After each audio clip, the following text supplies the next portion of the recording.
We are joined by the founder and CEO of the King Corporation right now, Jay Young. Thank you, Jay, for coming on. We appreciate it very much. All right, you're an oil guy. What about this? What should people know? So is this bad news for you? Yeah, well, obviously, as a producer, 35-year upstream guy, we like higher oil prices if we have production online. But to get that oil, it's going to cost a lot more money now that prices are going up and a lot more people want to drill.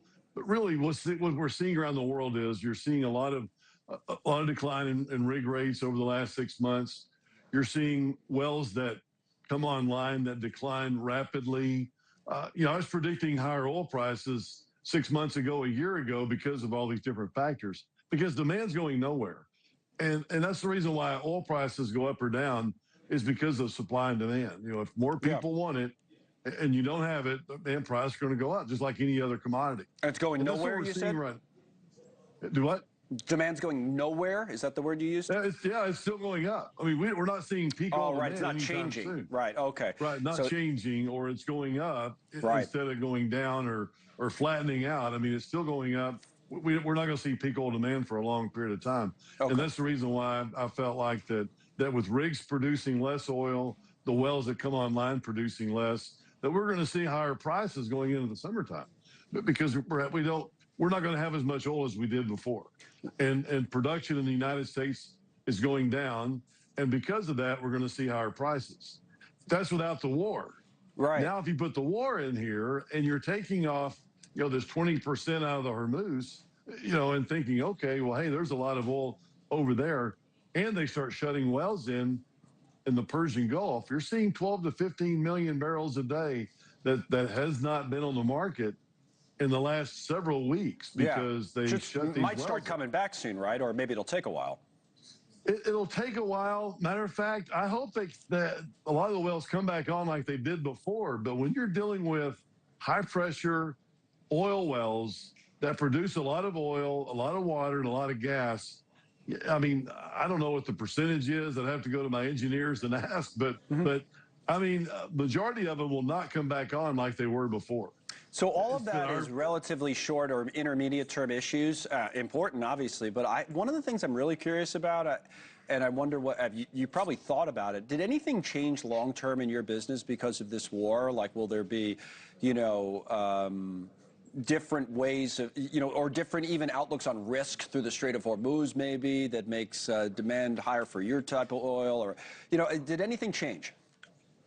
No, not really. Okay. I mean, there's a lot of oil and gas operators that are still sitting here going, okay, are we going to see higher prices for a long period of time? Because they prospects, especially the shale prospects, and I mean shale, S-H-A-L-E, unconventional, that our production, I don't think a lot of people realize this, but our production in the United States has gone from 6 million, 2010, it was 6 million. Now it's 13. Only because of shale wells, unconventional, fracking. That's the reason why oil's gone up. That's why we're not so dependent on the Mideast like President Trump said. But you still need relatively high prices. I used to know the number. There used to be like a break-even number when I've been to these shale. Well, I've been in North Dakota and in the Permian, and they used to tell me, oh, this is how we make money. It's probably gone up. Like you still need relatively high prices in order for that business to make economic sense, don't you? Absolutely. And especially the tier 1 acreage that's being drilled now, which is the best. You need $55 a barrel most of the time in the Permian. Well, way above that now, so you need to stay above that. So that's your that's your point where you, at least for you guys, that's like, hey, this is a money-making price. You got to stay above that for a while, right? Exactly. Yeah, because you want to make sure that you drill it. And that's why I was saying back when oil prices were $55, $60, back at the end of 2025, I'm like, man, we need to start drilling right now because we can get rigs at cheaper prices. Because once the price starts going up, you may go by and see a rig or 5 rigs in a field at a driller's place, but that's a great time to negotiate. But when you go by there, there's no rigs working. They're all working. They're not in the field. Then so what about pump prices for regular people that are paying over $4 on average? I know the administration was saying yesterday it won't be long before there's a 3 in front of that number that's going to come down over the summer, but it doesn't sound like that's what you're saying. What should people expect out for gas prices? Yeah, I don't think they're going to come down a lot. I do think they're going to come down. You could hit $3, in some parts, maybe 350, except for California, where we'll talk different numbers Of out course. there.